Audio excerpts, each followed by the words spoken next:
Hello everyone, I'm Bra Mithra, and today I want to get into white boxes. What white boxes are they the most commonly available thing on the Kingdom Death Monsters store. And I want to do this in a way to give back to everybody who's always supported my videos and my series. I always see people asking for requests of what are the best expansions to buy. Now I know these aren't the typical 12 expansions that they're asking about mainly, but these white boxes can add things to your game if they're, whether or not they're the thing you're looking for is what I'm going to talk about right now. I'll show you all the contents of what are in these white boxes usually. I don't have every white box, but I've got a number of them. I try to buy the ones that are mainly game content. That's another thing I want to mention. A lot of these white boxes are not going to add very much game content. They're mostly there for the people who want to just paint the minis, because the minis are amazing in these white boxes. Most notably, Echoes of Death minis and the Gigalion vignette are awesome examples of what can be added to the game and the high quality miniatures that you'll be getting. Now, with the other white boxes, there's a difference between older ones and newer ones, mostly in scale. The miniatures of the newer white boxes are a lot larger than the miniatures you'll find in the base Kingdom Death Monster game. So much so that I don't really use the miniatures that come in these for the game because of the size difference. It looks weird, to me at least, but I'm sure if you got enough of them it won't matter. And going forward, it is going to be the new size of Kingdom Death Monster miniatures.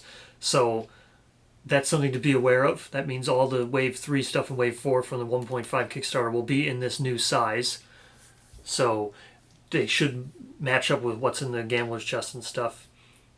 But with that said, you used to be able to buy these old complete armor sets. Like this is the Rawhide armor set.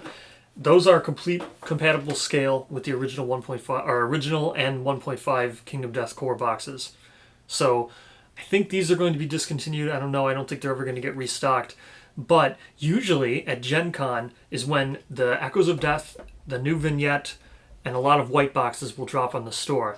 And hopefully this video will help you decide whether, if moving forward, white boxes are the kind of things that you want to invest in. So let's look at a couple of these white boxes. Now looking at one of the Echoes of Death miniatures, using again the example from Before the Wall. You can see the size difference, and then just look at, that is a regular Survivor from 1.5 with the bone axe. This is the size of the bone axe in the Echoes of Death miniature. You can see even the size of the shield when comparing for scale. It's the most similar pose I have, I think, between those two. Now this one is not finished painting, but you can see I used an original base for this one, and she barely fits on the original bases. That is a stone face base. Again, I have not finished painting this. This is just one I was painting, and then I just haven't continued painting them because the scale does look weird in my opinion. So here we go. We'll check a look first. We got the Twilight. These are the oldest white box. I don't know if they're not the oldest white boxes, but these are older white boxes. It's Twilight Night, Beyond the Wall, and Before the Wall. Those are the minis. Again, as you can see, these are the size and scale of the original game. Again, I can put the mini out here for reference. There is a regular 1.5 core box miniature. And included in these, so with Alice in the Twilight Night, you get stuff that modifies the Twilight Night event, which is cool. That, I mean, it's a very bland event that usually results in death, but you get this that you're supposed to just stick right into your book. I haven't done so. I just leave it in the box. And you get a blue lantern and the Dormant Twilight Cloak. Again, these are just unique, cool little items that you can just add to the game. This is, again, typical of what you're going to find in most of these white boxes. So It's up to you whether or not you want to use them. The blue lantern's cool. It actually gets a boost in 1.5 because everybody's supposed to take out a lantern after the Watcher is killed. You need to depart with lanterns. So that's always a neat little addition. Again, that's Alice in the Twilight Night. Then Beyond the Wall and Before the Wall, they add an entire set of gear to the game. The Vagabond armor, which is just neat. Again, this is the kind of stuff you'll find. Actually, this is the only found in these two white boxes. And then you get the complete set. Breastplate, the white dragon gauntlets, tabard, and the cloth leggings. The dragon gauntlets are the most interesting because they have some keywords, side swipe, which, whatever. And you're supposed to get them in some place that does not exist yet. If you flip it over, it says this is crafted in the ivory carver. Does not exist. But if you were to pick up the white boxes, at least you can substitute it with the leather gauntlets. So that's neat. This Vagabond armor is just like most other armor, adds one hit location or one defense to all your hit locations. And then you gain the effects of sword mastery and sword specialization while you're wearing it. Again, weird because this one does not exist and you can't get it anywhere in the game. You would have to either just house rule it or maybe some of the community expansions add ways to get it. Okay, here we have the Black Friday Ninja, the Ringtail Vixen, which this is her mini, and then the Sword Hunter, and that's her mini. These are the ones where you can see the scale creep. Again, reference, that's a Rawhide Survivor from the original game. And you can see much bigger. So these newer ones, the Black Friday Ninja's kind of an older one. I think this was the reprint one that I got. There was an original one, which adds the Black Friday Lantern. This is a really good promo card. So with promo cards, when you flip them over, there is no way of telling how to make them. It just says promo on the back. You just decide however you want to put them in. Black Friday Lantern is cool. It gives you +1 evasion. You can ambush the monster if you decide to use the lantern, and then you get rid of it. So with this, again, really buffed because in 1.5 you need to always have a lantern in your gear set. I don't know. There's, like I said, you just home rule however it is you want to get these in to the game. I use just a nightmare tree. When you find a lantern, that's what I use. So next would be the Ringtail Fox, which is very neat. This is the bookmark system, which will probably be used going forward.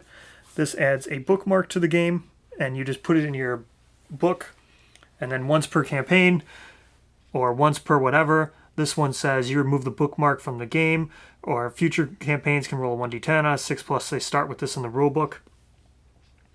But it's neat. This one specifically targets intimacy, and when you roll a 1, I have used this in my playthrough. It's neat. It's just a very unique way of getting a unique survivor. They'd start with Monster Claw style, Hoarder, and Quixotic. Very neat.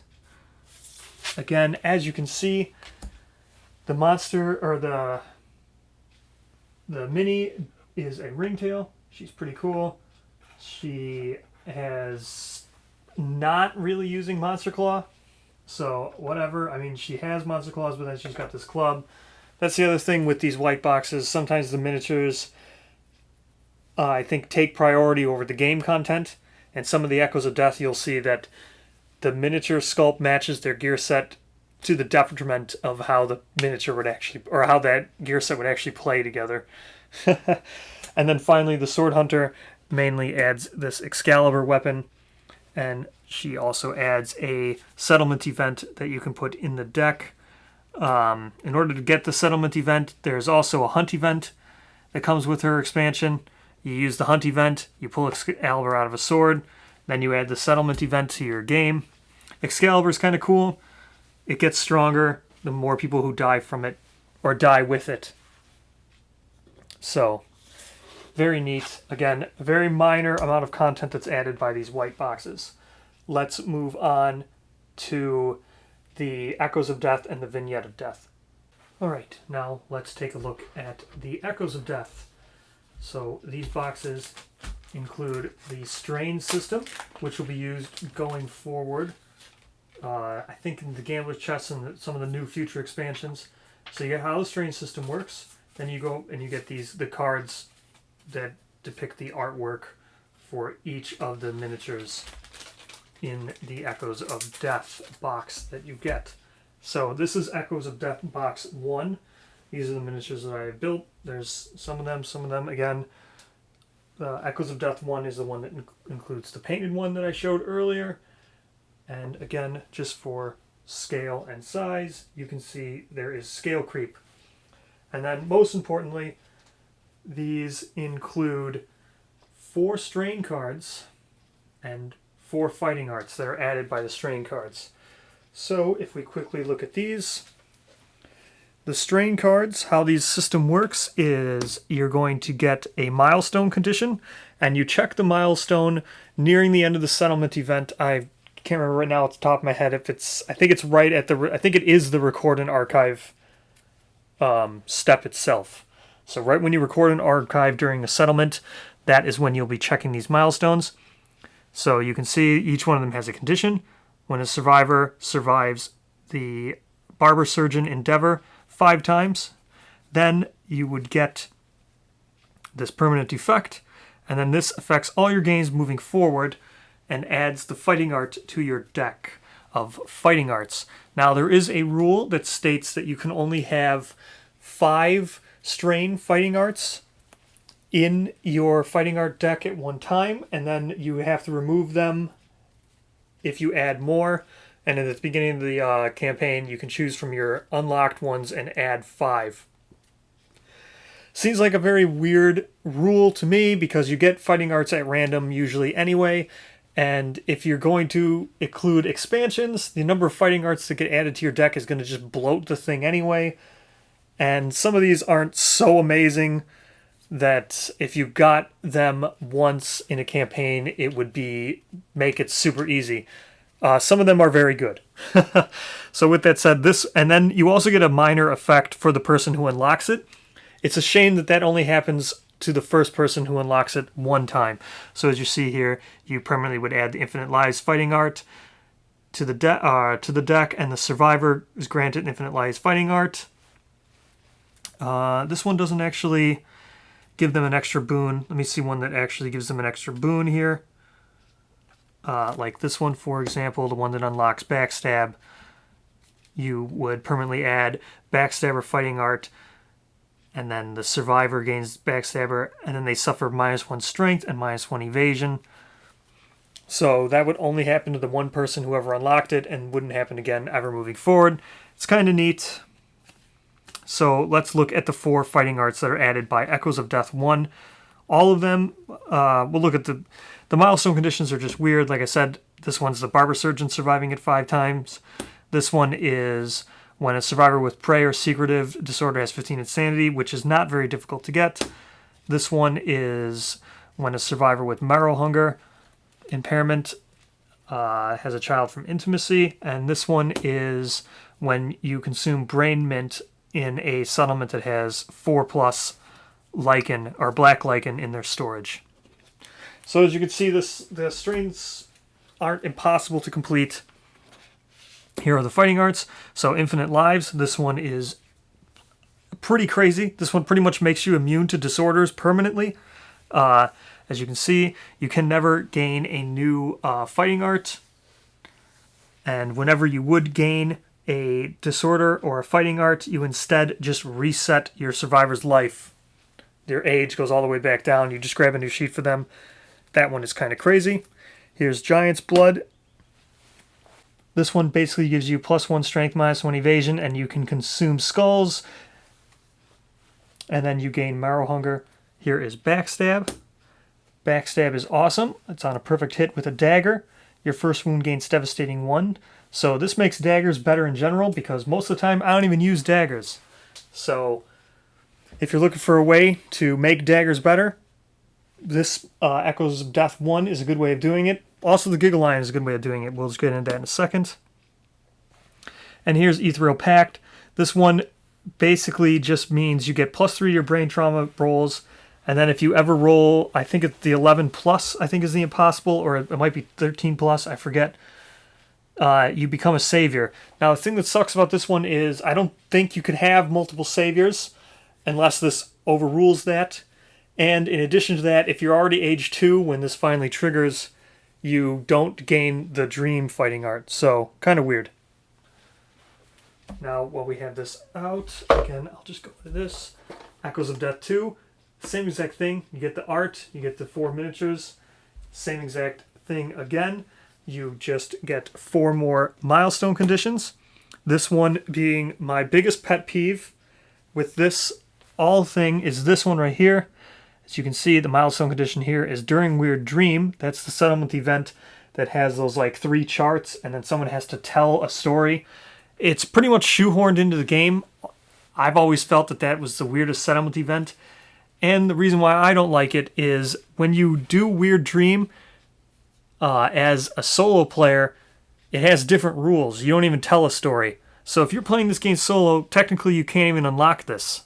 So that's just stupid. I don't know why you design something that eliminates players of your game from even unlocking it. And then not only that, this doesn't even use the chart that comes with Weird Dream. Usually Weird Dream has a 3d10 charts on it, and then you roll the 3d10, and then they tell a story based on what they roll. This is just off the cuff. Someone would either read this beforehand, which is the most likely thing, or off the cuff, someone's just going to mention a Devil's Symphony in their dream without foreknowledge of this milestone condition. Highly doubt that would ever happen, so this just shows bad design right here. That's concerning moving forward for the likelihood of Wave 3, in my opinion. But then you also have this one, which if you've been watching my playthrough, I have been trying to get this to happen. This one is really difficult. You'd have to have the hand remove a broken leg from someone with the bow specialization. So either when someone breaks their leg, you just force them down bow, and hopefully the hand will heal it. Or you just try to break the legs of your bow users. This one is when 2 survivors with the prey disorder have a newborn. Again, due to the nature of how you just gain disorders at random, this can be very tedious, or you can just choose romantic and just get all your departing survivors get prey and then unlock this once. And then this last one is when survivors of a settlement with ocular parasites gain the extra sense fighting art. Again, very weird because the nature of getting extra sense again is at random. And ocular parasites is, I believe, once you have like 5 game overs. So everyone's just going to get this eventually just at random, out of luck. So now we'll look quickly at the fighting arts that are included. Infernal Rhythm is very neat. You can spend your action to play an instrument, and then you reveal the next 3 monster hit locations and put them back in any order. Basically, it turns instruments into a cat eye circlet, and you can also play instruments to give people another turn, right? Whenever you activate instruments, you gain a lantern token. At the start of another survivor's turn, you may spend 5 lantern tokens to give them another turn. So it takes 5 of those tokens. This is the one from the hand that when they heal a broken leg. This is the Rolling Gate. This basically makes most bows like the Vespertine bow, so it has no cumbersome on it. And then the best thing is this flinch token at the end of your attack with your bow and arrow. If you hit the monster from outside it's facing, they gain a flinch token, and then you can spend the flinch token to cancel a reaction. So that is awesome. I love Rolling Gate. The Shieldorang fighting art is also awesome. I love this one. Where is it? Yeah, when you have shield specializations, shields in your gear grid gain reach 3 and +1 strength for each level of shield proficiency you have beyond 3. So that's amazing. Reach 3 is also very amazing. And then the healing one, Okay, this one's easily the most confusing of all of them because this one, it says whenever you remove bleeding tokens, gain survival, or add armor points, you increase your benefit by 1. Now, the reason why this is the most confusing and most problems, like conducing one, is I don't know exactly when you gain or armor points. I don't know if it's when you complete an armor set, do you then gain the +1 armor to all hit locations? Does that mean now that armor sets add +2 because of this fighting art? And then what if you also did Shrine in that same thing and that also gave you +1? Would you get the +1 for departing with the complete armor set and then +1 from Shrine, and then this would add an additional +1 to make it +3? Or would it actually add +1 to the armor set, +1 departing from Shrine, +1 to something else? You could. This one's super problematic because it's written so poorly. And then also, if that wasn't good enough, like they decided to make it so everything in your gear grid has the club keyword.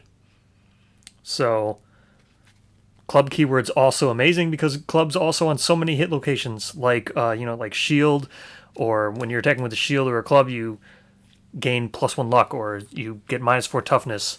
So that's also super amazing. So not only is it the bleeding and the armor points just gained when it's not very well described exactly how those things happen if you add it in addition to whenever you gain 1.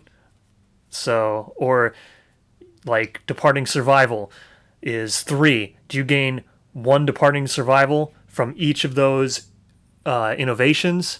And then, so you're actually gaining, this specific person would gain +6 because he's gaining +1 3 times, so he's getting +2, +2, +2.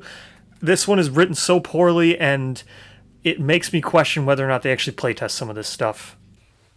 So that is the Echoes of Death. Now we'll move on to the Gigalion.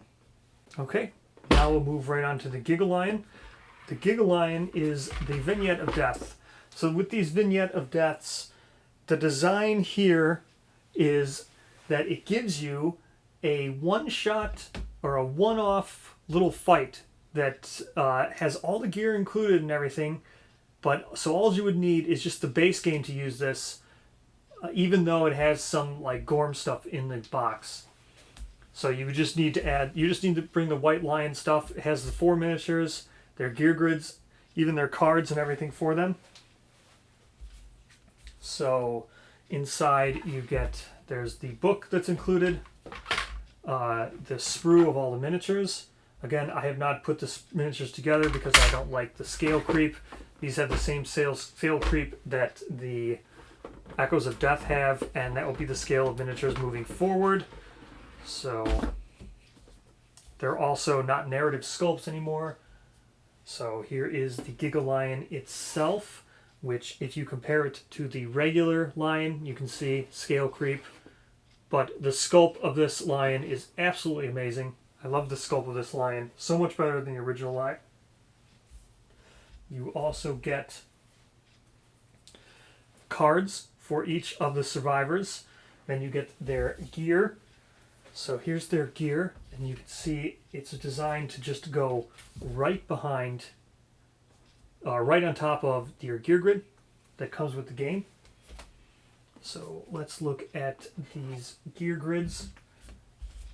You can see that each one is individual for the 4 survivors and has everything you would need right on there. Very neat, very awesome.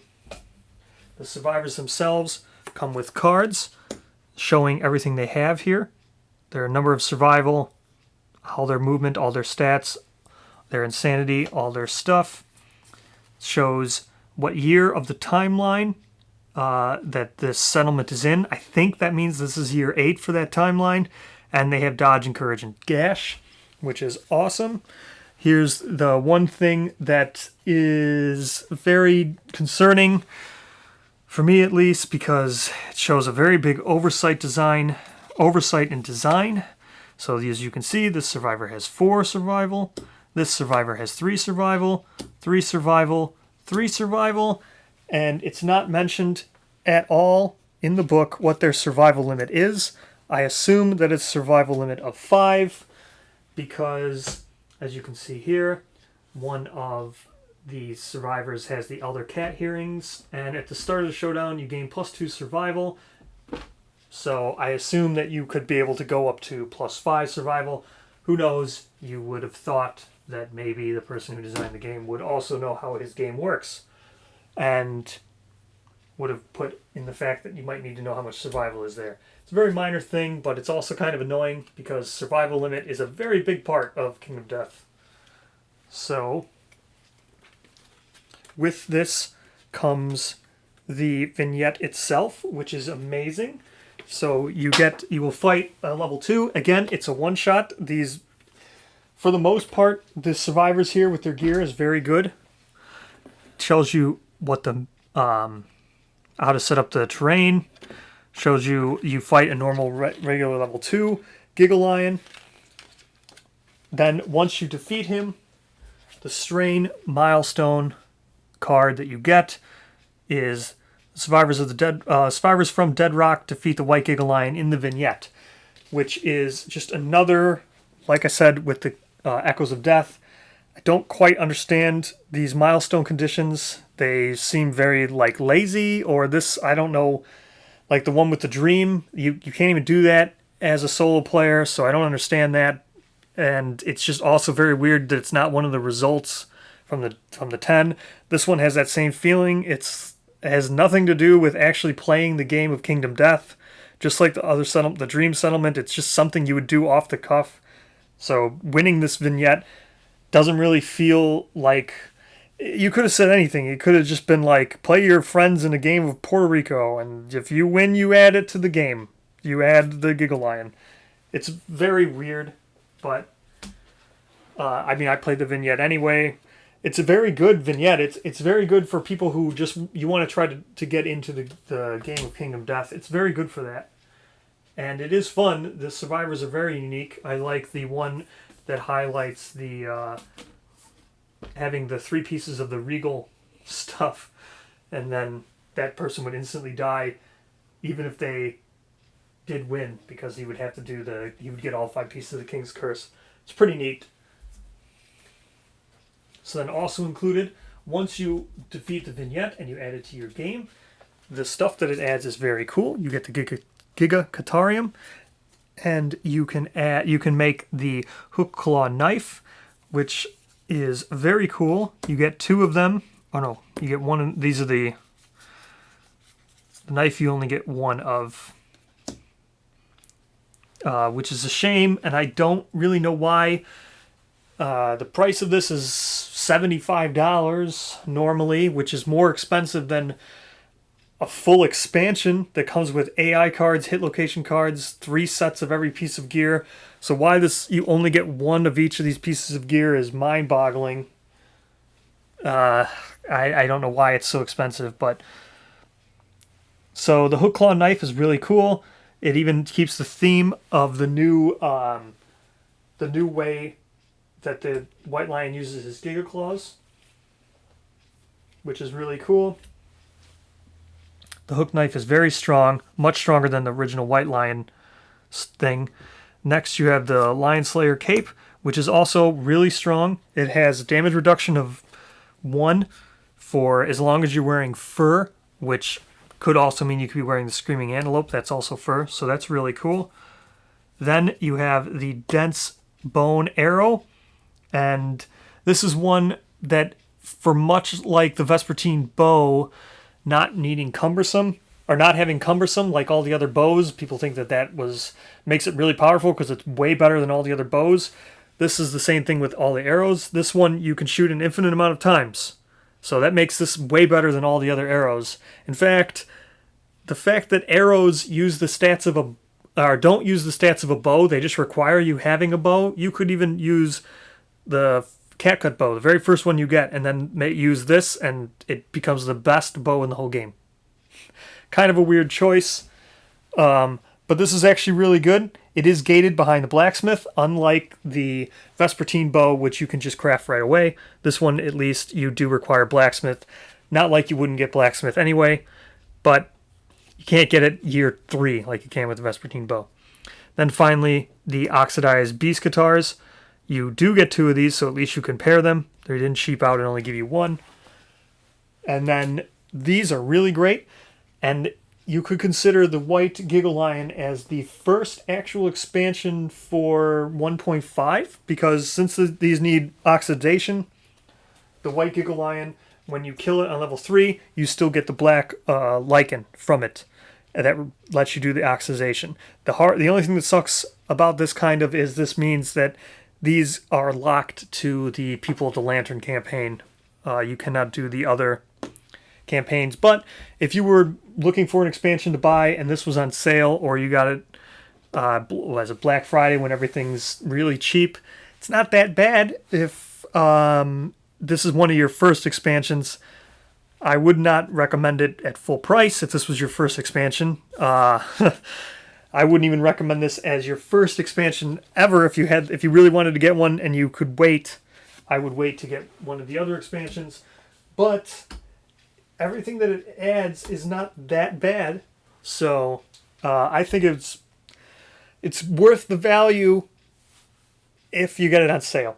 And with that said, it's also better than the White Lion in general. So, as you can see here, their rewards are better. I think the rewards for level 2 White Lion is 4 basic and 6 White Lion. This is 5 and 7. The other one is 5 and 8, I think. This is 6 and 9, and then 2 claws, the teeth, and the black lichen. All in all, it's good for what it is, and I look forward to the Nucalope and the Echoes of Death 3. But again, I don't know if I would recommend these as anybody's first expansion. I would mainly recommend these to people who love the minis, because the minis, you get the 4 minis in just of all these, just like you do in Echoes of Death. And then you also get this awesome Gigalion miniature. Alright, so hopefully that helps you decide whether or not white boxes are the kind of thing that you will be interested in. I would expect sometime around Gen Con that maybe there'll be another vignette. The Nucalope, I think, is what I heard, and I wouldn't be surprised if there is another Echoes of Death 3. There might even be some other white boxes in there as well. I think last year was when the Sword Hunter was added, and the Ringtail Fox was right around Gen Con. So I think they're good. Obviously, I've been buying them. But whether or not they're for you, I don't know. I can't say. I would really only recommend these to people who really want to paint the miniatures, because, as I said, with my reasoning with the Gigalion, there's a lot of weird things, design choices. Echoes of Death, the strain system. If you're not interested in strain system, these are not really worth it at all. The miniatures are great, though. I'll probably go back and start painting them all now that I might have more interest in them after doing this. I feel like it's a shame I never got around to painting them. But that's who I would really recommend these only for. But if you really are looking just to expand a little bit, like I said, the Gigalion does work for People of the Lantern. So if you don't have any other expansion, I would say wait on buying these. Wait for maybe the chance that one of the other expansions comes into stock and get one of those. But if you've always been interested in the white boxes, that's what they add. It's very minor usually. The Gigalion is an interesting one. So if you find yourself in a situation of maybe I'd like to find out what's going to be released at Gen Con, maybe I'll grab one of these white boxes, or maybe you go to Gen Con and you've always wondered about them. So that's what I think you can expect moving forward, and that's what you can expect from the ones in the store now. So thank you very much. I hope this helps people. Have a good day.